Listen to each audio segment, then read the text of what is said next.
What's up YouTube? Capital G here, talking about something that I read online yesterday, and I am not gonna lie, it absolutely blew my mind. I am actually talking about the prize support for the Magic the Gathering trading card game. You guys know this is a Yu-Gi-Oh channel, and I almost never talk about other trading card games just because I'm not very knowledgeable about them. I used to, collect Pokemon when I was like a kid and a teenager, but it has pretty much been everything Yu-Gi-Oh since I started this YouTube channel, and this is absolutely absurd. Now, we all know that Yu-Gi-Oh prize support has been a complaint from the players for a very long time, and obviously a very long time ago, Takahashi said that he did not want cash prizes to be a thing because he felt like it was just going to corrupt the game, end up having people, I guess, willing to do anything to win, whether it be cheat or just underhanded tactics. So we never get cash prizes, but prize support in Yu-Gi-Oh has always been a thing that players like myself have just complained about. But when I saw this, what they're doing next year for the Magic the Gathering, I guess they're kind of like Pro Tour, think of it as basically their YCS level event, is absolutely fucking astonishing. So it looks like Magic the Gathering is basically trying to go to the next level when it comes to these prize supports. It may be because they're celebrating, I guess, the 25th anniversary of competitive Magic the Gathering, but you see right here some of the things that they're talking about, how they're trying to up the, I guess, gold standard, which I think that Magic the Gathering definitely is when it comes to, prize support at these events. There's a reason why you will see people say, I'm a professional Magic the Gathering player, and you can actually live basically just off winning or getting, very good finishes at these events. But right here, it says there's a $10 million prize pool up for grabs in 2019 across digital and tabletop Magic, which is more than double 2018. So they are significantly upping their price support, which was already basically the best in the entire industry. Now it continues on to say, and it goes on to talk about how exactly they're going to break this up. In fact, let me just go ahead and talk about this right here. It says tabletop events, formerly known as Pro Tours, which I've heard of that. Sometime I'll see them on Twitch on like Saturdays, the Magic Pro Tour. Again, basically like the YCS events when it comes to Yu-Gi-Oh. It says will be called the Mythic Championships, just like the signature Magic the Gathering arena competitions. Along with the name change is an increased prize pool. Each tabletop Mythic Championship in 2019 will award $500,000 in prizes. This means that for every YCS event for Magic, they're going to be giving away $500,000 at the event. That is fucking insane. I don't even know how this thing's going to be profitable, to be honest, if they're giving away this much money and just in prizes and in hard cash at each event. Furthermore, it even also talks about how, Magic is trying to up their game when it comes to I guess the esports landscape. As you guys know, with games like League of Legends and Overwatch and Fortnite, everybody kind of wants to get into this esports thing. And it says right here, we're also introducing the Magic Pro League, creating a new level of professional play. The inaugural year of MPL, which I guess is Magic Pro League, comprises of 32 of Magic's top ranked players from around the world, who each are offered player and streamer contracts with a combined worth of $75,000. So not only are they just going out of their minds with the prize support at Magic events for the competitive events, but they're actually going to just be straight up paying people to play the fucking game. They're paying people to just stream Magic and go to the events and just show, I guess, some of the new decks and combos and stuff like that. And it made me so jealous. I was looking at this and I was like, my goodness. A lot of times I feel like the complaints for Yu-Gi-Oh prize support are 100% legitimate. I don't even feel like it's even just Yu-Gi-Oh players for years saying, give us cash prizes, give us cash prizes, give us cash prizes, because even if you look at the alternate circuits in Yu-Gi-Oh, and this is no shade if any of the people from those circuits watch this, but if you look at the ARG, or if you look at the I think that Pro Play Games is going to start their own circuit in 2019. I went to ARG Charlotte 2018, or excuse me, yeah, I went to ARG Charlotte earlier this year, and I live in Charlotte. Charlotte. I went to the event, guys. It was like 98 people there for Yu-Gi-Oh! Even the Dragon Ball tournament, which was larger, was only like 220 people or something like that. When you go to a YCS, I mean, even in YCS Atlanta, it was damn near 1,200 players there. It kind of shows that really the Yu-Gi-Oh! Community doesn't take these secondary tournaments very seriously. So it's not even about, you know, the cash prizes. If it was just all about cash prizes,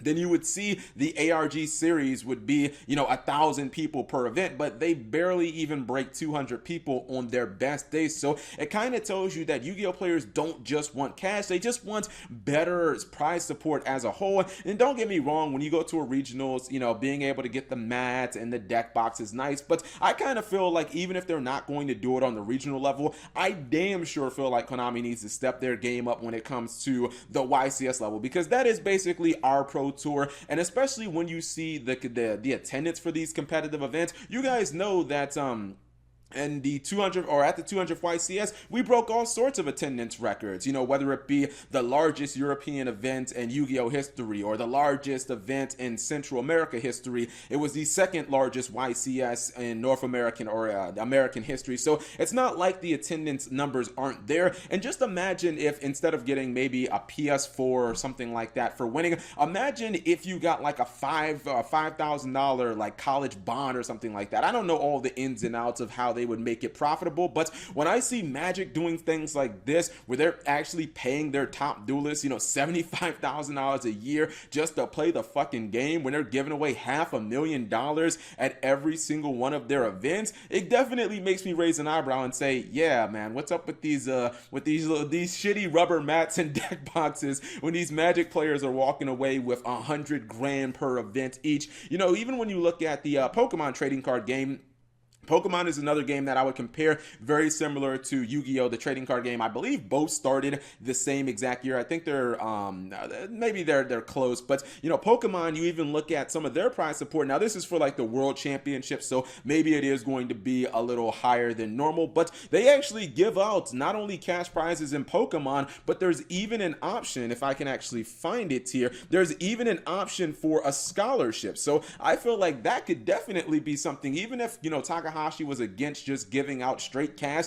maybe they could give away like savings bonds, or they could give away scholarships or something like that, or just increase the pool with better electronics, you know, give away the new iPhones, or, you know, the brand new video game systems, like make sure that somebody's getting that, plus a whole, you know, 50 boxes of cards or something like that, although maybe that would flood the market and the secondary market would go nuts, but honestly, who really even gives a fuck about that? Honestly, I just felt like this was something that I just wanted to bring up again, because when Magic is upping their level to basically be Super Saiyan God, and we're still like Super Saiyan 1, it really makes you wonder what the hell Konami is doing. And by the way, I don't want people saying, because sometimes I watch other Yu-Gi tubers and they'll be like, you know, Konami is a multi-million-dollar company. That's completely incorrect. I don't know why people say that. Konami is not a multi-million-dollar company. Konami is a $3 billion company, not multi-million, billion with a B, as in I'm pretty sure that it takes 1,000 millions to equal 1 billion. So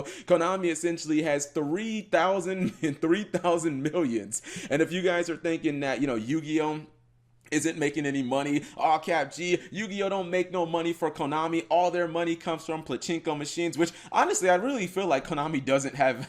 They only have two valuable franchises, or two valuable properties, which are pachinko machines and Yu-Gi-Oh! I mean, look at some of these profits that they're seeing from fucking Duel Links. This is an article that was posted last year, and it says, just keep in mind, this is just last year, 2017. It's digital entertainment segment, which obviously is Duel Links and, you know, basically everything Yu-Gi-Oh! The other, I guess, a few other video game franchises Konami owns, but again, Castlevania, Metal Gear, like, franchises are basically dead. It says, which includes its mobile games. Konami posted revenues of $650 million. Now, that was down 10% year over year, but The point is, they're making, over $500 million a year just from Konami Digital Entertainment, from shit like Duel Links and from Yu-Gi-Oh! And all that good stuff. So don't tell me that the money isn't there for Konami to not increase our prize support, because these numbers say that the money is there. These numbers say that Konami is making, money hand over fist when it comes to this trading card game. Maybe, of course, you gotta, incorporate the operating cost and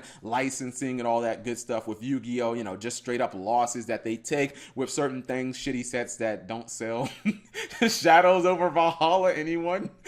Only good card is Ash Blossom and Alistair, Invoker of Madness, in the entire set. But the real thing that I just wanted to talk about is, I really feel like Konami needs to step their game up, especially over the last the last 2 years, as Konami has basically they've been marketing the Yu-Gi-Oh! World Championship as a esports thing. If Konami is really trying to dive into and make Yu-Gi-Oh! An official esport, then the prize pool kind of has to be there, because when you look at these things like the Overwatch Pro League or League of Legends, these players are having like professional contracts, and they're actually salaried players who are making a living just by playing the game. And it's a shame that you just can't say that with Yu-Gi-Oh! The only people who are legitimately making a living off of this game are us, the fucking Yu-Gi-Tubers, and there's only a handful of us who do this as a full-time job. But you guys let me know what you think. How jealous are you, dude? I'm so jealous. You know what, Wizards of the Coast, I don't know anything about Magic, but if you guys want to pay me $75,000 a year to make videos on Magic, I will 100% do that. I will be a dual tuber, man. I don't even know anything about Magic other than mana,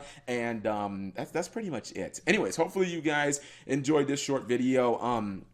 Let me know what you think in the comment section below. Do you guys think that Konami should actually increase the prizes? Because obviously they've got the money to do it. A company worth $3 billion can definitely give back a little bit to the people that made the game as successful as it is. Even if it was just gift cards or something like that, I feel like that could be something that's excellent. Partner with a major company like Target or Walmart to be able to give away, $200, $300, $400, $500 gift cards. Like, I think Yu-Gi-Oh! Players would love that. I mean, just imagine, before I close this video out, right? Just imagine if with the attendance numbers that we've seen in the last 3 years, imagine if Konami doubled or tripled the prize pool, what type of numbers that we would see. Because to me personally, whenever I've topped the regional or something like that, I've always just felt ecstatic, because I want to be able to look around and be like, I'm better than all of you. But a lot of people don't necessarily do it for that. A lot of people do want, all the effort that they've put in, they want something back out of it. I've always just wanted to, do it for the glory of it. The prizes are obviously second, but it would be nice if Konami would step their game up. I don't ever expect them to do this type of stuff. I want to see how this is actually going to work out, but I think that if Konami actually did step their game up, maybe make the prize support significantly better, I feel like we could actually see YCS events that are like 5,000 people, in California and really big places like New York, etc., etc. So yeah, leave it in the comment section below, guys. Thank you guys for watching. As always, subscribe if you have not already, and turn on that notification bell for daily videos.